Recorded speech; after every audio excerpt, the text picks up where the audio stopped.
Hello everyone, नमस्ते प्यारे बच्चों। आज हम देखेंगे चिट्ठा या स्थिति विवरण किसे कहा जाता है या चिट्ठे का अंतिम खाते में क्या महत्व है। व्यापार एवं लाभ हानि खाते के माध्यम से व्यापार के लाभ अथवा हानि की जानकारी तो मिल जाती है, किंतु व्यापार की वास्तविक वित्तीय स्थिति स्पष्ट नहीं होती। अतः व्यापार की वास्तविक आर्थिक स्थिति के मूल्यांकन के लिए चिट्ठा या स्थिति विवरण का निर्माण किया जाता है।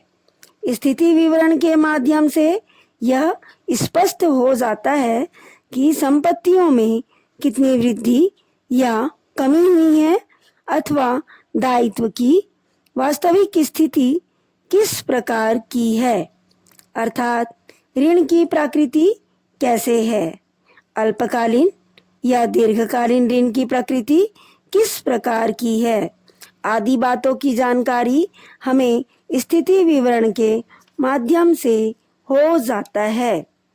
अतः चिट्ठा वह विवरण पत्र है जिसमें खाता बही के समस्त वास्तविक तथा व्यक्तिगत खातों का शेष लिखा जाता है, जिससे व्यापार के वास्तविक वित्तीय स्थिति की जानकारी मिलती है। चिट्ठे की विशेषताएं। चिट्ठा एक निश्चित तिथि को बनाया जाता है। चिट्ठा वित्तीय वर्ष की अंतिम तिथि पर या आवश्यकता अनुसार किसी अन्य तिथि को बनाया जा सकता है। चिट्ठे से व्यापार की आर्थिक स्थिति का पता चलता है। निश्चित प्रारूप। स्थिति विवरण एक विवरण पत्र के रूप में रहता है, खाते की तरह नहीं। इसमें दाहिनी ओर संपत्तियां और बाईं ओर पूंजी एवं दायित्व को लिखा जाता है। इसे एक निश्चित प्रारूप में बनाया जाता है तथा इसमें खाते की तरह टू और बाई शब्द का प्रयोग नहीं किया जाता। विषय सामग्री। खाता बही के समस्त व्यक्तिगत तथा संपत्ति खातों के शेष इसमें लिखे जाते हैं। इन शेष में विकलन शेष होते हैं, उन्हें संपत्ति पक्ष की ओर लिखा जाता है और जो समाकलन शेष होते हैं उन्हें दायित्व पक्ष में दर्शाया जाता है। चौथा पॉइंट है निश्चित क्रम। चिट्ठे में संपत्तियों एवं दायित्वों को एक निर्धारित क्रम में दर्शाया जाता है। पांचवा वास्तविक मूल्य। चिट्ठे में संपत्तियों एवं दायित्वों को उनके वास्तविक मूल्य अर्थात पुस्तकीय मूल्य पर दर्शाया जाता है। बच्चों, अब हम जानेंगे चिट्ठे का क्या महत्व है।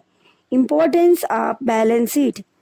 चिट्ठे से व्यापार की वित्तीय स्थिति का ज्ञान होता है। स्थिति विवरण के माध्यम से संपत्तियों एवं दायित्वों की वास्तविक स्थिति के बारे में जानकारी मिलती है।